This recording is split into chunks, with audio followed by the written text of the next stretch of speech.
ଆଧିଭୌତିକର ନାମ ମେଟାଫିଜିକ୍ସ। ଜ୍ଞାନ ପ୍ରତି ଭଲ ପାଇବା ଶାସ୍ତ୍ରର ନାମ ଦର୍ଶନ। ଜ୍ଞାନତତ୍ତ୍ୱ ଖୋଜା ବିଦ୍ୟାର ନାମ ଦର୍ଶନଶାସ୍ତ୍ର ବା ଇଂରାଜୀର ଫିଲୋସଫି। ଦେଖିବାରୁ ଦର୍ଶନ ଆସିଥାଏ। ଦର୍ଶନ ଦୁଇ ପ୍ରକାର, ଆଖିରେ ଓ ମନ ମସ୍ତିଷ୍କର ଭାବନା ଚିନ୍ତାରେ ସଂଗଠିତ ହୋଇଥାଏ। ଆଉ ସେଥିରୁ ଅସଂଖ୍ୟ ଶାସ୍ତ୍ର ବିଦ୍ୟାର ସଂସାରରେ ମାନବ ଦ୍ୱାରା ସୃଷ୍ଟି ହୋଇଅଛି। ତେଣୁ ଦର୍ଶନ ସବୁ ଶାସ୍ତ୍ର ରଚନାର ମୂଳ ଉତ୍ସ ବୋଲି କୁହାଯାଇଅଛି।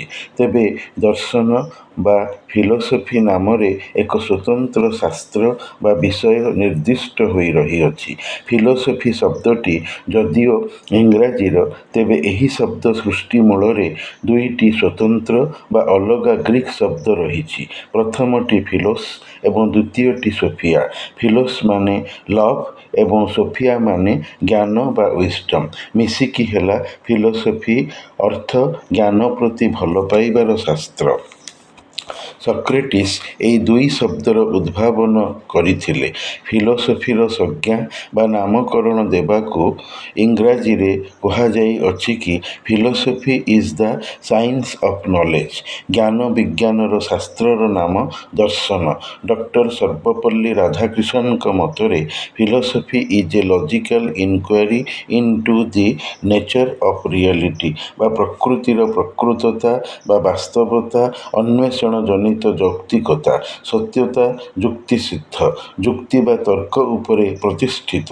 ନହେଲେ ସତ୍ୟତା ମନରେ ବିଶ୍ୱାସଯୋଗ୍ୟ ମନେ ହୋଇନଥାଏ। ସତ ବା ବାସ୍ତବ ବୋଲି ଜଣାଯାଇ ନଥାଏ। ଜୀବନ ଓ ଜଗତ ସମ୍ବନ୍ଧରେ ଅନ୍ୱେଷା ଜ୍ଞାନ ହିଁ ଦର୍ଶନ। ଜୀବନ କହିଲେ ମୁଖ୍ୟତଃ ମଣିଷ ଜୀବନକୁ ସାଧାରଣତଃ ଧରାଯିବ। ଯେହେତୁ ଜୀବ ମଧ୍ୟରେ ମଣିଷ ସର୍ବଶ୍ରେଷ୍ଠ ବା ସର୍ବୋତ୍ତମ। ବୁଦ୍ଧି ଏବଂ ଭାବନା ପାଇଁକି ଅନ୍ୟାନ୍ୟ ଇତର ଜୀବମାନଙ୍କ ମଧ୍ୟରେ ମଣିଷ ଭଳି ବହୁ କ୍ରିୟାନ୍ୱିତ ନୂତନ ନୂତନ ଆବିଷ୍କୃତ ଉଦ୍ଭାବନ ଜନିତ ଭାବନା ନାହିଁ। ସୁତରାଂ ମଣିଷ ଜୀବସୃଷ୍ଟିମାନଙ୍କ ମଧ୍ୟରେ ସ୍ୱତନ୍ତ୍ର। ଦର୍ଶନ ସାଧାରଣ ଏବଂ ମୌଳିକ ସମସ୍ୟା ଯଥା ଅବସ୍ଥିତିଗତ ଜ୍ଞାନ, ମୂଲ୍ୟବୋଧ, କାରଣ, ମନ ଓ ମସ୍ତିଷ୍କ, ଭାଷାକୁ ଚାଳିତ କରେ। ମଣିଷକୁ ଜଣାଏ ଅବବୋଧ ବା ବୁଝିବା ଦ୍ୱାରା। ପୁଣି philosophy is the rational attempt to formulate, understand and answer fundamental questions. ଦର୍ଶନ ସୃଷ୍ଟିର କ୍ରିୟାଶୀଳତାକୁ ବୁଝିବା, ସଯୌକ୍ତିକ ଉଦ୍ୟମ, ଉଦ୍ଗତ ପ୍ରଶ୍ନ ଓ ତାହାର ଉତ୍ତର ପ୍ରାପ୍ତିର ଜରିଆ। ସକ୍ରେଟିସ୍ ଜ୍ଞାନ ସମ୍ପର୍କରେ ମତବ୍ୟକ୍ତ କରି କହିଛନ୍ତି, ଜ୍ଞାନ ବା ବିଦ୍ୟା ହେଉଛି ଭଲ ଜୀବନ ବିତାଇବାର ମୂଳ ଉତ୍ସ। ମଣିଷ ଉତ୍ତମ ଜୀବନ ବିତାଇବାକୁ ଜଗତକୁ ଜନ୍ମ ହୋଇ ଆସିଛି। ଉତ୍ତମ ଜୀବନ ବିତାନରେ ସଫଳତା ରହିଥାଏ। ଶିକ୍ଷା, ଅନୁସନ୍ଧାନ, ଆଗ୍ରହ, ନିଷ୍ଠା, ଆଦର୍ଶ ତଥା ଶୃଙ୍ଖଳାରେ ଉତ୍ତମ ଜୀବନ ଅତିବାହିତର ବ୍ୟବସ୍ଥା ବା ପ୍ରକ୍ରିୟା ରହିଥାଏ, ଯାହାକୁ ମଣିଷ ଜ୍ଞାନ ଜରିଆରେ ପାଏ, ଜୀବନରେ ପ୍ରାପ୍ତ ବା ଅର୍ଜନ କରେ। ନହେଲେ ମଣିଷର ଦୁର୍ଲଭ କଷ୍ଟପ୍ରାପ୍ତ ଜୀବନ ଅସଫଳ ହୋଇଥାଏ। ଦର୍ଶନ ଏହି ପ୍ରେରଣା ମଣିଷ ଜୀବନକୁ ଦେଇଥାଏ। ସେଥିପାଇଁ ଦର୍ଶନର ପ୍ରେରଣା ପ୍ରତ୍ୟେକ ମାନବୀୟ ଜୀବନ ଲାଭ କରିବା ଦରକାର। ନିଜର ଜୀବନକୁ ସଫଳତାର ମାର୍ଗରେ ଚଳାଇବା ପାଇଁ ସୁସ୍ଥ ଜୀବନର ଉତ୍ସ ଜ୍ଞାନରୁ ମିଳେ ବା ମିଳିବ। ମାନବ ଜୀବନରେ ଦର୍ଶନର ପ୍ରଭାବ ଜାଣତରେ ହେଉ ବା ଅଜାଣତରେ ହେଉ ଅବଶ୍ୟ ଅଛି। ଯେହେତୁ ପ୍ରତ୍ୟେକ ମଣିଷ ଜଗତ ଜୀବନକୁ ଦେଖେ ଏବଂ ଭାବେ କି ମୁଁ ଜୀବନକୁ କେମିତି ବିତେଇବି, କ'ଣ ସତ୍ ମାର୍ଗରେ ନତୁବା ଅସତ୍ ମାର୍ଗରେ, ଏହି ଦେଖିବାରେ ଦର୍ଶନ ଜଡ଼ିତ ହୋଇ ରହିଥାଏ, ଯାହାକି ବ୍ୟାବହାରିକ ବା ସମ୍ପୂର୍ଣ୍ଣ ପ୍ରାୟୋଗିକ ବା ପିଓରଲି ପ୍ରାକ୍ଟିକାଲ। ଦର୍ଶନର ଜାଣିବା ସକାଶେ କିଛି ସଂଜ୍ଞା ଦିଆଗଲା। ନହେଲେ ଦର୍ଶନଶାସ୍ତ୍ରର ସଂଜ୍ଞା, ସ୍ୱରୂପ, ପରିସର ଓ ପ୍ରକାର ସମ୍ବନ୍ଧରେ ସବିଶେଷ ଆଲୋଚନା ସଂସିତ ପ୍ରବନ୍ଧ ରଚନାର ମୂଳ ଉଦ୍ଦେଶ୍ୟ ନୁହେଁ। ମୂଳ ଉଦ୍ଦେଶ୍ୟ ହେଉଛି ଦର୍ଶନଶାସ୍ତ୍ରର ଯେଉଁ ତିନି ମୁଖ୍ୟ ପ୍ରକାରଭେଦ ଅଛି, ସେମାନଙ୍କ ମଧ୍ୟରୁ ପ୍ରଥମ ପ୍ରକାର ସମ୍ପର୍କରେ ବା ଶାଖା ସମ୍ବନ୍ଧରେ ଆଲୋଚନା କରାଯାଉଅଛି। ତାହା ହେଲା ଆଧିଭୌତିକ ଦର୍ଶନ ବା ମେଟାଫିଜିକ୍ସକୁ ନେଇ। ପଦାର୍ଥ ବାହାରେ ପଦାର୍ଥ ରହିଛନ୍ତି, ବସ୍ତୁ ବ୍ୟତିରେକେ ବସ୍ତୁ ଅଛନ୍ତି। ସ୍ଥିତିରେ ବସ୍ତୁ ବା ପଦାର୍ଥର ପରିକଳ୍ପନା ବା ଭାବନା ଥାଏ, ଯାହାକି ଅଧ୍ୟାତ୍ମ ବିଦ୍ୟା ବା ମେଟାଫିଜିକ୍ସ କହେ। ମେଟା ମାନେ ବିୟଣ୍ଡ, ବ୍ୟତିରେକେ ବା ବାହାରେ। ସ୍ଥିତି ଥିଲେ ବସ୍ତୁ ବା ପଦାର୍ଥ ଅଛି ବୋଲି ବୁଝାଯିବ। ଯେମିତି କଠିନ, ତରଳ, ଗ୍ୟାସୀୟ ପଦାର୍ଥ ଭୌତିକ ଶାସ୍ତ୍ର ବା ପ୍ରକୃତ ଫିଜିକ୍ସରେ ଅଛନ୍ତି, ସେମିତି ଅଦୃଶ୍ୟରେ ବି ପଦାର୍ଥ ରହିଛନ୍ତି। ଆଉ ସେମାନେ ହେଲେ ଭଗବାନ, ଆତ୍ମା, ପରମାତ୍ମା, ମୋକ୍ଷ, ଗତି, ଦୁର୍ଗତି, ଜନ୍ମ, ମୃତ୍ୟୁ ଇତ୍ୟାଦି ଭଗବତ ବା ଆଧ୍ୟାତ୍ମିକ ବିଷୟ ଚିନ୍ତାଧାରା। ଏମାନଙ୍କର ଅବସ୍ଥିତି ଅଛି, ନହେଲେ କାର୍ଯ୍ୟ କାରଣରେ ଆସିନଥାନ୍ତେ, କାମ କରନ୍ତେ ନାହିଁ। ଗୋଟିଏ କାମ ମଣିଷ ଓ ତାର ସମାଜ କରେ, ଅପର କାମଟି ଅଧ୍ୟାତ୍ମ ସତ୍ତା କରେ, ଯାହାଙ୍କର ନାମ ଈଶ ବା ଈଶ୍ୱର। ସଂସାର ବା ଦୁନିଆ ଓ ସେଥିରେ ନିହିତ ମଣିଷ ଜୀବନ ବିନା ସ୍ରଷ୍ଟାରେ ସୃଷ୍ଟି ହୋଇନାହିଁ। ଜଣେ କ୍ରିଏଟର ବା ସ୍ରଷ୍ଟା ଅବଶ୍ୟ ବା ନିଶ୍ଚିତ ଅଛନ୍ତି, ଯେଉଁଥିରୁ କ୍ରିଏସନ୍ ବା ସୃଷ୍ଟି ଆସିଅଛି। ସେଥିପାଇଁ ମଣିଷ କେତେକଙ୍କ ବିଚାରରେ କ୍ରିମେସନ୍ ହେଉଅଛି, ମଲାପରେ ପୋଡ଼ାଯାଉଅଛି। ଜୀବ ପାଇଁ ଜୀବନ, ବଞ୍ଚିବା ଓ ମୃତ୍ୟୁ, ମଲାପର ସଂସାର ପରବର୍ତ୍ତୀ କଥା। ମେଟାଫିଜିକ୍ସକୁ ଆଧିଭୌତିକବାଦ ଓଡ଼ିଆରେ କୁହାଯାଏ। ପଦାର୍ଥ ବହିର୍ଭୂତ ପଦାର୍ଥ ଜ୍ଞାନର ନାମ ମେଟାଫିଜିକ୍ସ। Metaphysics means deals with the nature of existence, truth and knowledge। ଆଉ ଏଥିରେ ଆସିବେ ଭଗବାନ, ସୃଷ୍ଟି, ସ୍ୱରୂପ, ମଣିଷ, ଆତ୍ମା, ଆତ୍ମାର ମୀମାଂସା ବା ପରିଣତି ବା ଶେଷଗତି, କ'ଣ, କେମିତି ଏବଂ କିପରି। ବାସ୍ତବତାର ବିକଳ୍ପ ପ୍ରକୃତି ହିଁ ଅଧ୍ୟାତ୍ମ ଜ୍ଞାନ ବା ଅଲ୍ଟିମେଟ୍ ନେଚର ଅଫ୍ ରିଅଲିଟିକୁ ମେଟାଫିଜିକ୍ସ କୁହାଯାଏ। ଏବେ ଆମେ ମେଟାଫିଜିକ୍ସର ପ୍ରରୂପ ସମ୍ପର୍କରେ କ୍ରମଶଃ ଆଲୋଚନା କରିବା। ପ୍ରଥମତଃ ଭଗବାନ। ଭୂମି, ଗଗନ, ବାୟୁ, ନିଆଁର ଅଧିପ ଓ ଅଧିକାରୀଙ୍କୁ ମଣିଷ ଭଗବାନ ନାମ ଦେଇଅଛି, ଯିଏକି ସମଗ୍ର ସୃଷ୍ଟିର ସ୍ରଷ୍ଟା। ଯେତେ ସୃଷ୍ଟି ଜଗତ ବା ଦୁନିଆ ଓ ଦୁନିଆ ମଧ୍ୟରେ ଅଛନ୍ତି, ବାହାରେ ରହିଛନ୍ତି, ଆଖିଦୃଶ୍ୟ ଜଗତ ଏବଂ ମନୋଭାବିତ ଜଗତ ହୋଇ ଦୁନିଆର ଦୁଇ ପ୍ରକାର ଅଛି। ଯାହା ଆଖିରେ ଦେଖାଯାଉଅଛି, ତାହା ଆଖିଦୃଶ୍ୟ ଜଗତ ବା ଜଡ଼ ନିର୍ଜୀବ ଜଗତ। କାରଣ ଏ ଜଗତ ଦିନେ ଧ୍ୱଂସ ହୋଇ ସରିଯାଇ ଜଡ଼ ବା ପ୍ରାଣହୀନ ହୋଇଯିବ, ସେ ଲାଗି ଜଡ଼ ଜଗତ। ଅପରଟି ମଣିଷ ମନକୁ ନେଇ ଯାହା ଭାବିଥାଏ, ତାହା ମନ ଜଗତ। ତୃତୀୟଟି ଈଶ୍ୱରୀୟ ବା ଐଶୀ ଜଗତ, ଯାହାର ଅନ୍ୟ ନାମ ମେଟାଫିଜିକ୍ସ ବା ଅଧ୍ୟାତ୍ମ ଜଗତ। ଅଧିକାରଭୁକ୍ତ ବୋଲି ଆଧିଭୌତିକ। ଭୌତିକ ଜଗତ ଯେମିତି ଭଗବାନଙ୍କର ଅଧିକାର ଅକ୍ତିଆରଭୁକ୍ତ, ସେମିତି ଆଧିଭୌତିକ ଜଗତ ବି ତାଙ୍କରି କବଳରେ ରହିଅଛି। ରହିଥିବାରୁ ହିଁ ମଣିଷକୁ ଭାବିବା ପାଇଁ କ୍ଷମତା ଦେଇଥିବାରୁ ହିଁ ମଣିଷ ଜ୍ଞାନୀ, ଭାବୁକ ହୋଇ ଏଭଳି ଜଗତକୁ ଇଂରାଜୀ ନାମଭୁକ୍ତ କରିଛି ମେଟାଫିଜିକ୍ସ ବା ମେଟାଫିଜିକାଲ ୱାର୍ଲଡ। ମଣିଷର ଧାର୍ମିକ ବିଶ୍ୱାସରେ ସାକାର ନିରାକାର ହୋଇ ଭଗବାନଙ୍କର ଦ୍ୱୟ ରୂପ ରହିଛି। ସାକାର ଆକାରଯୁକ୍ତ ଭଗବାନ, ଯଥା ମାଟି, ଧାତୁ, କାଠ, ପଥରରେ ମଣିଷ ଭକ୍ତ ମିଛ ସାକାର ଭଗବାନଙ୍କର ମୂର୍ତ୍ତି, ପ୍ରତିମା, ପିତୁଳା ତିଆରି କରି ପୂଜୁଛି। କାରଣ ପ୍ରକୃତ ଭଗବାନ ମାଟିର ମୂର୍ତ୍ତିରୁ ଜୀବନ୍ୟାସ ଦେଇ ମଣିଷକୁ ସୃଷ୍ଟି ଆଦମ ନାମ ଦେଇ କରିଥିଲେ। ଆଦମର ଶରୀରରୁ ସୃଷ୍ଟିର ପ୍ରଥମ ମାନବୀ ନାରୀ ହୱାଙ୍କୁ ଜାତ କରାଇଥିଲେ। ଦୁହିଁଙ୍କର ଶାରୀରିକ ମିଳନରୁ ମାନବ ସଭ୍ୟତା ବା ଜାତିର ବଂଶରଚନା କରାଇଛନ୍ତି। ଭଗବାନ ଅଲ୍ଲାହ ବା ଖୋଦ୍ ଜାତ, ଆପଣା ଜାତ ଖୋଦା ମଣିଷକୁ ସର୍ବୋତ୍ତମ ସର୍ବଶ୍ରେଷ୍ଠ ସୃଷ୍ଟି ଅଶରଫୁଲ ମଖଲୁକାତ କରି ଏତେ ଭଲ ପାଉଥିଲେ ଯେ ସ୍ୱର୍ଗର ସବୁ ଦେବଦୂତଙ୍କୁ ମଣିଷକୁ ସମ୍ମାନ ପ୍ରଦର୍ଶନର ମୁଣ୍ଡିଆ ସଜଦାଏ ତାଜିମି ମାରିବାକୁ ହୁକୁମ ଦେଲେ। ସବୁ ଫରିସ୍ତା ବା ଏଞ୍ଜେଲ, ଦେବଦୂତ ଖୋଦାଙ୍କ ଆଦେଶ ମାନି ମଣିଷକୁ ମୁଣ୍ଡିଆ ମାରିଲେ, ହେଲେ ଅଗ୍ନିଜାତ ଜିନ୍ ବଂଶଧର ଶଇତାନ ବା ଇବ୍ଲିସ ଖୋଦାଙ୍କ ଆଦେଶକୁ ଅମାନ୍ୟ କରି ମଣିଷକୁ ମୁଣ୍ଡିଆ ମାରିନଥିଲା। ଶୈତାନକୁ ଜିନ୍ ବଂଶଧର ବୋଲି ଖୋଦା କୋରାନରେ କହିଛନ୍ତି। ଖୋଦା ତାକୁ ପଚାରିଲେ, ହେ ଇବ୍ଲିସ୍, ତୁ କାହିଁକି ମୁଣ୍ଡିଆ ମାରିଲୁ ନାହିଁ ଯେବେକି ମୁଁ ବି ତୋତେ ଆଦେଶ ଦେଇଥିଲି? ଉତ୍ତରରେ ଇବ୍ଲିସ୍ କହିଲା, ତୁମେ ତ ନିଆଁରୁ ଏବଂ ମଣିଷ ପୂର୍ବରୁ ଏବଂ ମଣିଷକୁ ମାଟିରୁ ଓ ମୋର ପରେ ଜାତ କରିଛୁ। ମୁଁ ମଣିଷଠାରୁ ବଢ଼ିଆ, ତେଣୁ ମୋର ଗରଜ ପଡ଼ିନାହିଁ କି ଯେ ମୁଁ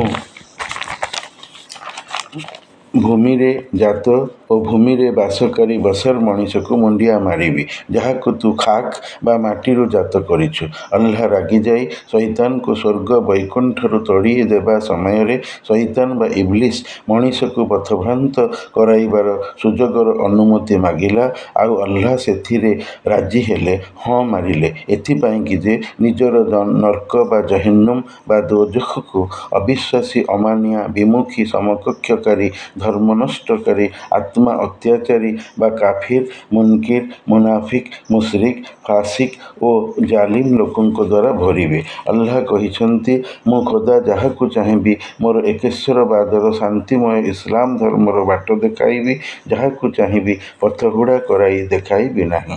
ଆଲ୍ଲାହ ଯାହା ଚାହେଁ କରେ। ଆଲ୍ଲାହର ଇଚ୍ଛା ଏବଂ ଶୈତାନର ପ୍ରଲୋଭନରେ ପଡ଼ି ଏକେଶ୍ୱରବାଦର ଆଲ୍ଲାହର ଧର୍ମ ଅନେକେଶ୍ୱରବାଦର ବାତିଲ ବା ମିଛ ମୂର୍ତ୍ତି ପୂଜାର ଧର୍ମକୁ ବଦଳିଗଲା, ଆଉ ଧର୍ମ ଅନୁଯାୟୀ ଭଗବତ ବିଶ୍ୱାସର ଚିନ୍ତାଧାରା, ଆସ୍ତିକତା ଏବଂ ନାସ୍ତିକତାକୁ ଉତ୍ତୀର୍ଣ୍ଣ ହୋଇଗଲା, ଯାହାକି ଦର୍ଶନ ଶାସ୍ତ୍ରର ଅନ୍ୟତମ ଧ୍ୟେୟ। ଈଶ୍ୱରୀୟ ବିଶ୍ୱାସ, ପୂଜା ପଦ୍ଧତି ସବୁକିଛି ବଦଳିଗଲା। ଶୈତାନ ଖୋଦାଙ୍କ ସମ୍ମୁଖରେ ଯେଉଁ ଆହ୍ୱାନ ଦେଇଥିଲା, ଚ୍ୟାଲେଞ୍ଜ କରିଥିଲା, ସତ କରି ଦେଖାଇଲା। ଆଲ୍ଲାହ ଭଗବାନଙ୍କର ସ୍ୱରୂପ ଅଛି, ଆଲୋକର ଜମା ହୋଇ, ଯାହାକି ଆକାଶଠାରୁ ନେଇକରି ପୃଥିବୀ ପର୍ଯ୍ୟନ୍ତ ପରିବ୍ୟାପ୍ତ ବା ଲମ୍ବିଅଛି ବୋଲି କୋରାନର 18 ଭାଗରେ ଖୋଦା କହିଛନ୍ତି। କୋରାନର 12 ଭାଗରେ ଆଲ୍ଲାହ କହିଛନ୍ତି, ତାଙ୍କର ଅର୍ଶ କୁର୍ସୀ ପାଣିରେ ଥିଲା। କୁର୍ସୀ ମାନେ ଚୌକି, ଚୌକି ହୋଇଛି ବସିବା ପାଇଁ। ଆଲ୍ଲାହ ବସିଛନ୍ତି ମାନେ ତାଙ୍କର ସ୍ଥିତି ଅଛି। ୟାସିନ ପାଠରେ ଆଲ୍ଲାହଙ୍କର ହାତର ଚର୍ଚ୍ଚା ଅଛି, ଯାହାକି ଅଦୃଶ୍ୟ ଆକୃତିର ସୂଚନା ଦିଏ। ଆୱାଜ କଥା ଯେଉଁ ମୂସାଙ୍କୁ ଶୁଣାଇଥିଲେ, ଏଥିରୁ ଜଣାପଡ଼େ ପାଟିର କଣ୍ଠସ୍ୱରର, ହେଲେ ପ୍ରକୃତରେ ଖୋଦାର ଆକୃତି ଅକଳ୍ପନୀୟ। ଆମେ ତସବ୍ବୁର ବା କଳ୍ପନା କରିବା ଦୋଷାବହ ହୋଇଯିବ। ଖୋଦା କହିଛନ୍ତି, ହେ ମଣିଷ, ତୁ ମୋଠାରୁ ଆଗକୁ ବଢ଼େନା, ସୀମା ଟପେନା। ସୀମା ଟପାକାରୀ ମଣିଷ ମୋତେ ପସନ୍ଦ ନୁହନ୍ତି। ତେଣୁ ଆମେ ମଣିଷକୁ ସୀମା ଭିତରେ ରହିବା ଦରକାର। ମୂସାଙ୍କୁ ଆଲ୍ଲାହ ନିଜର ଆଲୋକିତ ରୂପ ଦେଖାଇ ମୂସାଙ୍କୁ ଅଚେତ କରାଇ ଦେଇଥିଲେ ବୋଲି କୋରାନର 9 ଭାଗରେ କହିଛନ୍ତି। ପାଠକେ କୋରାନ ଦେଖିପାରନ୍ତି, ମୋବାଇଲରେ ମିଳୁଅଛି, ତେବେ ଦେହ ସଫା ହୋଇଥିବା ଦରକାର। ଠିଆ ହୋଇ ମୁତିବା ନାହିଁ। ମୁତିସାରି ମୂତ୍ରଦ୍ୱାରରେ ପାଣି ପକାଇବା। ଯେମିତି ମଳତ୍ୟାଗ କରି ମଳଦ୍ୱାର ଧୋଉଛେ, ସେମିତି ଲିଙ୍ଗକୁ ଧୋଇବା, ତେବେ ଯାଇ ଦେହ ସଫା ହେବ। ବୀର୍ଯ୍ୟ ସ୍ଖଳିତ ହେଲେ ଗାଧୋଇବ। ଦ୍ୱିତୀୟତଃ ପରମାତ୍ମାର ନାମଦାନ ଏଥିପାଇଁ କି ଯେ ଖୋଦା ଆଲ୍ଲାହ ବା ଭୂମି, ଗଗନ, ବାୟୁ, ନିଆଁର ସ୍ରଷ୍ଟା, ଅଧିପ ଓ ଅଧିକାରୀ ଭଗବାନ ନାମଧାରୀଙ୍କର ମନଟିଏ ଅଛି, ଯେଉଁଥିରେ ଇଚ୍ଛା ଅନିଚ୍ଛା, ପ୍ରତିଶୋଧ ନେବାର, ଯେସାକୁ ତେସା ରୀତିରେ ବଦଳ ଦେବାର ମନୋଭାବ ଅଛି। ଶ୍ରେଷ୍ଠ ଆତ୍ମା ଏଥିପାଇଁ ବା ପରମାତ୍ମା ଏଥିପାଇଁ କି ଯେ ସେ ଅନାଦି, ଅନନ୍ତ, ଅକ୍ଷୟ, ଅମର, ଅସୀମ, ଅନ୍ତର୍ଯ୍ୟାମୀ, ସର୍ବଶକ୍ତିମାନ, ସର୍ବ ଉପସ୍ଥିତବାନ, ସର୍ବଜ୍ଞ, ସର୍ବକର୍ମବାନ ଇତ୍ୟାଦିର ଲକ୍ଷଣଧାରୀ ସତ୍ତା। ଆଉ ସବୁକିଛି ଖୋଦାଙ୍କର ମନ ବା ଆତ୍ମା ମଧ୍ୟରେ ଅବସ୍ଥିତ, ସେ ଲାଗି ପରମାତ୍ମା। ତୃତୀୟତଃ ମଣିଷର ସୃଷ୍ଟିର ସ୍ରଷ୍ଟା ଓ ମଣିଷକୁ ସୃଷ୍ଟିର କାରଣ ହେଲା। ମଣିଷ ତାଙ୍କୁ କେବଳ ଏକଲା, ଏକମାତ୍ର ପ୍ରଭୁ, ପୂଜାଯୋଗ୍ୟ, ଉପାସ୍ୟ ବା ମାବୁଦ ମନ ଓ ଶରୀରରେ ମାନୁ। ତାଙ୍କରି ମାତ୍ର ଉପାସନା କରିବା ପାଇଁକି ଆରାଧନା ଦୃଷ୍ଟିରୁ ଏବଂ ସଂସାରରେ ଜୀବନ ବିତାଇବା ଦୃଷ୍ଟିରୁ ଉଭୟ ଦିଗରୁ ପୂଜା କରୁ। କରିବା ସକାଶେ ସେ ମଣିଷକୁ ମାଟିର ମୂର୍ତ୍ତିରୁ, ଜୀବ ଜୀବନ ଦେଇ ଜୀବନ୍ୟାସ କରି ସର୍ଜିଛନ୍ତି। ନିଜ ପ୍ରବର୍ତ୍ତିତ ପ୍ରଣୀତ ଧର୍ମକୁ ଏକ ହିଁ ଧର୍ମ କହିଛନ୍ତି। ମଣିଷ ଅନ୍ୟ କାହାକୁ ତାଙ୍କର ତୁଳନା କରି ସମାନ କରାଇ ପ୍ରଭୁ ମାନି ପୂଜା ନ କରୁ। କଲେ ଏଭଳି ମଣିଷ ମୁଶ୍ରିକ୍ ବା ସମକକ୍ଷକାରୀ କୁହାଇବ ତାଙ୍କ ଦ୍ୱାରା। ଆଉ ସେ ଏଭଳି ମୁଶ୍ରିକ୍ ଶିର୍କକାରୀ ସମକକ୍ଷକାରୀ ମଣିଷକୁ ମଲାପରେ ଜମାରୁ ଆଦୌ କ୍ଷମା ଦେବେ ନାହିଁ, ମାଫ କରିବେ ନାହିଁ ବୋଲି ସ୍ପଷ୍ଟ କହିଦେଇଛନ୍ତି। ପାଠ ମହମ୍ମଦ କୋରାନ ଭାଗ 26। ଚତୁର୍ଥତଃ ଆତ୍ମାକୁ ଇସଲାମୀ ଭାଷାରେ ରୁହ କୁହାଯାଇଅଛି। ଲୋକେ ମଧ୍ୟ ମହମ୍ମଦଙ୍କୁ ପଚାରିଥିଲେ ଆତ୍ମା କ'ଣ? ମହମ୍ମଦ କହିଲେ ଆତ୍ମା ଖୋଦାଙ୍କ ଦ୍ୱାରା ସୃଷ୍ଟ ଏକ ଜିନିଷ। ଖୋଦା ଆଗ ମଣିଷର ମାଟିର ଶରୀରକୁ ତିଆରି କରିସାରିବା ପରେ ସେଥିରେ ରୁହ ବା ଆତ୍ମା ଭରି ମଣିଷକୁ ସଚଳ ବା ଜୀବନ୍ତ କରିଲେ। ଆତ୍ମା ଶରୀରରେ ଅଛି ବୋଲି ମଣିଷ ଜୀବନ୍ତ ଅଛି, ସଂସାରରେ ବଞ୍ଚିକି ରହିଅଛି। ଆତ୍ମା ଦେହରୁ ପିଣ୍ଡରୁ ଚାଲିଗଲେ ମଣିଷ ମରିଥାଏ। ସୁତରାଂ ଆତ୍ମା ସବୁକିଛି ଏବଂ ଅଦୃଶ୍ୟ, ପରନ୍ତୁ ଶରୀର କିଛି ନୁହେଁ, କିନ୍ତୁ ଦୃଶ୍ୟ, ଦିଶିଥାଏ। କଳା, ଗୋରା, ଡେଙ୍ଗା, ଗେଡ଼ା, ନାରୀ, ପୁରୁଷ, ପିଲା, ବୁଢ଼ା ଇତ୍ୟାଦି ରୂପରେ। ଆତ୍ମାର ଇଚ୍ଛା ଅନୁସାରେ ଆଗ୍ରହ ଅନୁଯାୟୀ ମଣିଷ ଖୋଦାର ସବୁଦିନିଆ ରହିବାର ଏକେଶ୍ୱରବାଦର ସନାତନ ବା ଇଟର୍ନାଲ ଧର୍ମର ବିଶ୍ୱାସୀ, ଅବିଶ୍ୱାସୀ, ସନ୍ଦେହୀ, ଅମାନିଆ, ଅନିଚ୍ଛୁକ ବା ବିମୁଖୀ, ସମକକ୍ଷକାରୀ, ଫାସିକ୍ ବା ଆଲ୍ଲାହର ଧର୍ମ ନଷ୍ଟକାରୀ ଇତ୍ୟାଦି ଭେଦରେ ପ୍ରକାରରେ ବିଭକ୍ତିତ। ଯେଉଁଥିରେ ମାନବୀୟ ବଂଶ, ପ୍ରଥା, ପରିବାର, ଇଚ୍ଛା, ଅନିଚ୍ଛା, ଅଜ୍ଞତା ଆଦି ଆଧ୍ୟାତ୍ମିକ କାମକାର୍ଯ୍ୟ ବିଦ୍ୟମାନ। ମତାଣିଆ ପ୍ରକୃତି ରହିଅଛି। ପଞ୍ଚମତଃ ବସ୍ତୁସ୍ଥିତି ଓ ଏହାର ବାସ୍ତବତା ଦେଖିବାରେ, ପଢ଼ିବାରେ, ଜାଣିବାରେ, ଭାବିବାରେ, ପଚାରି ବୁଝିବାରେ ରହିଥାନ୍ତି। ଆକାର ଥିଲେ ଅବସ୍ଥିତି ନିଶ୍ଚିତ। ଆକାର ଅବସ୍ଥିତିକୁ ଦେଖାଏ। ଯାହାକୁ ମଣିଷ ଦେଖିକି ଜାଣେ, ଧର୍ମପୁସ୍ତକ ପଢ଼ିକି ଜାଣେ, ଅନ୍ୟଠାରୁ ଶୁଣିକି ଜାଣେ, ଭାବିକି ଅନୁଭବ କରିକି ଜାଣେ। ଅର୍ଥାତ୍ ଏକେଶ୍ୱରବାଦ ଧର୍ମ କ'ଣ ଏବଂ ବହୁ ଈଶ୍ୱରବାଦ ଧର୍ମ କ'ଣ, କୋଉ ଧର୍ମ ଗ୍ରହଣୀୟ, କୋଉ ଧର୍ମ ବର୍ଜନୀୟ, ଧର୍ମ ଗୋଟିଏରୁ ଅନେକ କେମିତି କାହିଁକି ହେଲା, କିଏ କାହିଁକି କଲା, କରିବାର ଲକ୍ଷ୍ୟ କ'ଣ, ଉଚିତ ଅନୁଚିତର ବିଚାର ହିଁ ବାସ୍ତବତା ବା ପ୍ରକୃତତା। ତେବେ ଯାଇ ଗ୍ରହଣୀୟତାର ଔଚିତ୍ୟ ଉଚିତତା ଆସିବ, ମନକୁ ଦିଶିବ, ପାଳିବା ସହଜ ହୋଇପାରେ। ମନ ଦୃଢ଼ ଏକନିଷ୍ଠ ଥିଲେ ଯାଇ ସମ୍ଭବିତ ହୋଇପାରେ। ବସ୍ତୁର ବିଚାର ଧର୍ମର ପାଇଁ ଭାବ୍ୟରେ, ଯେହେତୁ ମନର ମୂଳେ ଏ ଜଗତ ପରା କଥା ଅଛି। ଷଷ୍ଠତଃ ସ୍ଥିତିର ସ୍ୱରୂପ ଅଛି ବୋଲି ଜଣାଯାଇପାରିବ। ପାଳନରେ ଗ୍ରହଣୀୟତାରେ ଅଛି ବୋଲି ମାନୁଛି, ମାନୁଛି ବୋଲି ପାଳୁଛି। ପୁରାଣ ଧର୍ମରେ, ଧର୍ମସଭାରେ, ଯୋଗଦାନରେ, ଧାର୍ମିକ ନୈଷ୍ଠିକ ବ୍ୟକ୍ତି ସମ୍ପ୍ରଦାୟକୁ ପଚାରି ବୁଝିବାରେ ସ୍ଥିତିର ସ୍ୱରୂପ ଅନୁସନ୍ଧାନ କରାଯାଇପାରିବ। ସପ୍ତମତଃ ଆତ୍ମାର ମୃତ୍ୟୁପର ସ୍ଥିତି ଅଛି। ଆତ୍ମାର ଅମରପଣ ବା ଅମରତ୍ୱରେ, ତାର ନ ମରିବାରେ, ଦେହ ବା ଘଟ ଛାଡ଼ି ଚାଲିଯିବାରେ, ପରଲୋକରେ ମଲା ଦେହକୁ ଫେରିବାରେ, ମୁନକିର ନକିରଙ୍କ ପୁନର୍ଜୀବିତ କରାଇ ଶରୀରକୁ ତିନୋଟି ପ୍ରଶ୍ନ ପଚାରି ଉତ୍ତର ପ୍ରାପ୍ତି ଅପ୍ରାପ୍ତିରେ, ପୁଣ୍ୟାତ୍ମା ଇଲ୍ଲୀନ ନାମକ ସ୍ଥାନରେ ଯାଇ ରହିବାରେ, ପାପାତ୍ମା ସିଜ୍ଜିନ ନାମକ ସ୍ଥାନରେ ଯାଇ ରହିବାରେ, ବିଚାରର ପରିଣାମ ଦେବଦୂତ ଫରିସ୍ତାଙ୍କ ଦ୍ୱାରା ଜଣେଇବାରେ, ଦେଖ ତୁମର ଏଇଆ ହେବ, ତୁମର ଏଇଆ ହେବ, ବାରମ୍ବାର ଆତ୍ମାକୁ କୁହାଇବାରେ, ଆତ୍ମାର ପୁରସ୍କାର ଏବଂ ଶାସ୍ତି ଭୋଗିବାରେ। ଅଷ୍ଟମତଃ ମନୁଷ୍ୟ ଆତ୍ମାର ସ୍ଥିତି ଅପରିବର୍ତ୍ତନୀୟ ହୋଇ ରହିବାରେ।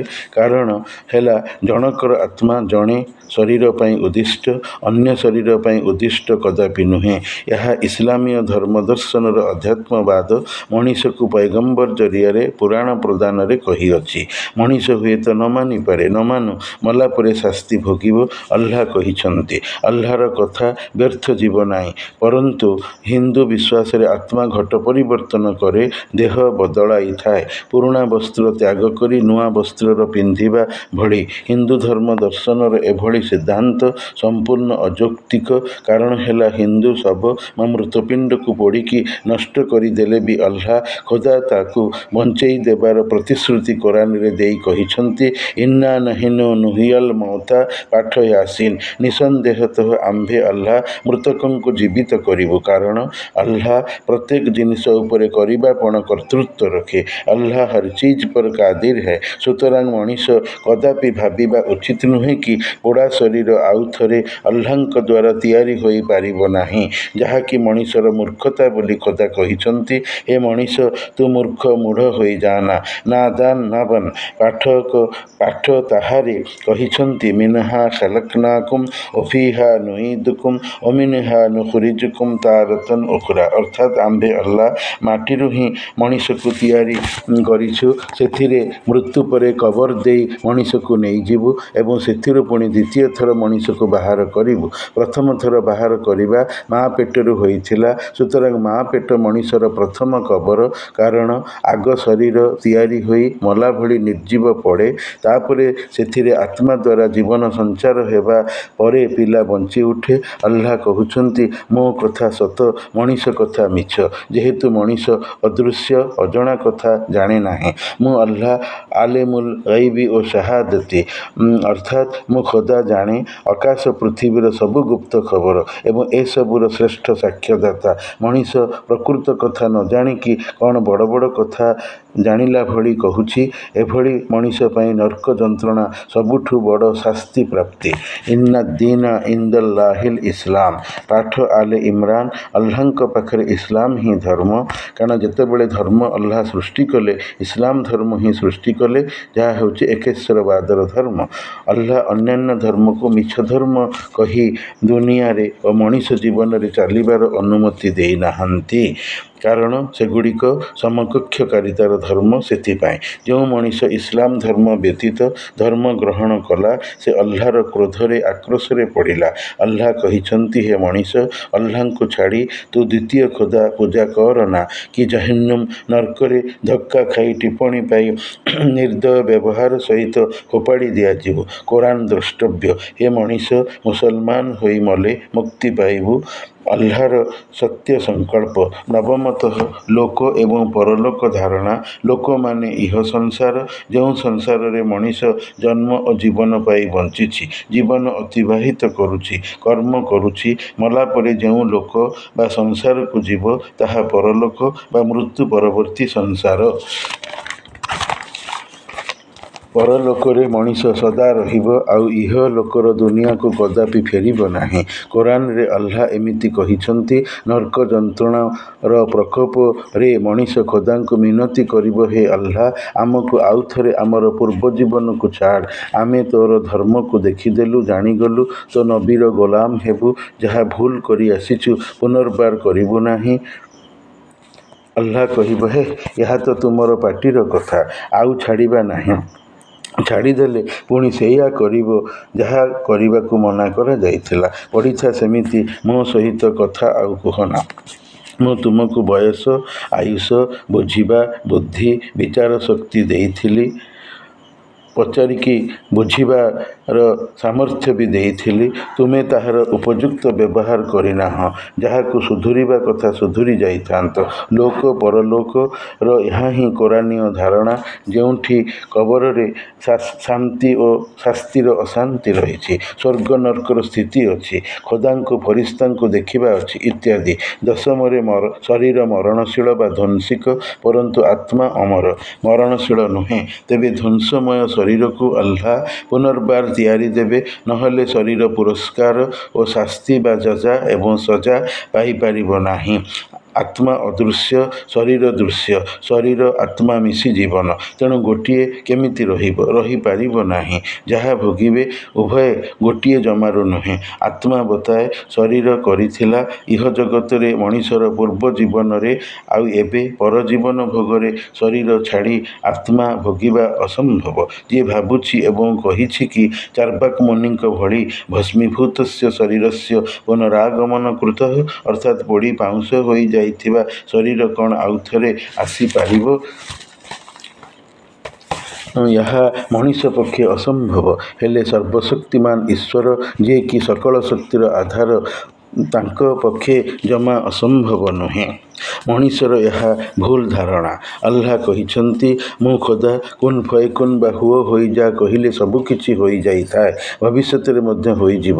11ରେ ମୃତ୍ୟୁ ଶରୀର ସଂସ୍କାର ପ୍ରକାର ପୋତିବା, ପୋଡ଼ିବା, ଫୋପାଡ଼ିବା, ବୁଡ଼ି ମରିବାରେ ହୋଇଥାନ୍ତି। ମୁସଲମାନ ମଲା ଶରୀରକୁ ଧଳା ଲୁଗାର କଫନ ପିନ୍ଧାଇ କବରରେ ପୋତେ। ଖ୍ରୀଷ୍ଟିଆନ ଶବକୁ କାଠ ବାକ୍ସରେ ଢାଙ୍କୁଣୀ ଲଗାଇବା ସହିତ ପୂରା ବାକ୍ସକୁ ନେଇ କବରରେ ରଖି ପୋତେ। ହିନ୍ଦୁ ଶବ ପୋଡ଼େ, ପୋତେ। ଦୁଇ ରକମର ସଂସ୍କାର କ୍ରିୟା।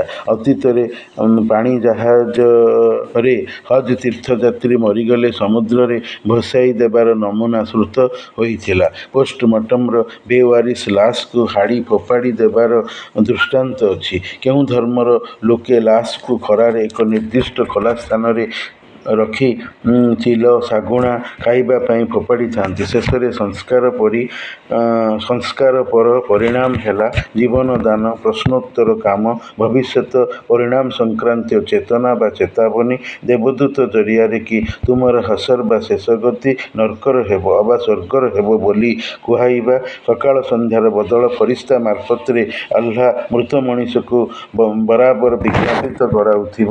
ପୈଗମ୍ବର ମହମ୍ମଦ ଭବିଷ୍ୟତବାଣୀ ଦେଇ କହିଯାଇଛନ୍ତି, ଆଉ ଇସଲାମୀ ଲୋକେ ବିଶ୍ୱାସ କରୁଥିବ। ଏଇମିତି ଦର୍ଶନ ଶାସ୍ତ୍ର ବା ଫିଲୋସଫିର ପ୍ରଥମ ଶାଖା ମେଟାଫିଜିକ୍ସର ଅବସ୍ଥିତିଗତ ବିବରଣୀ।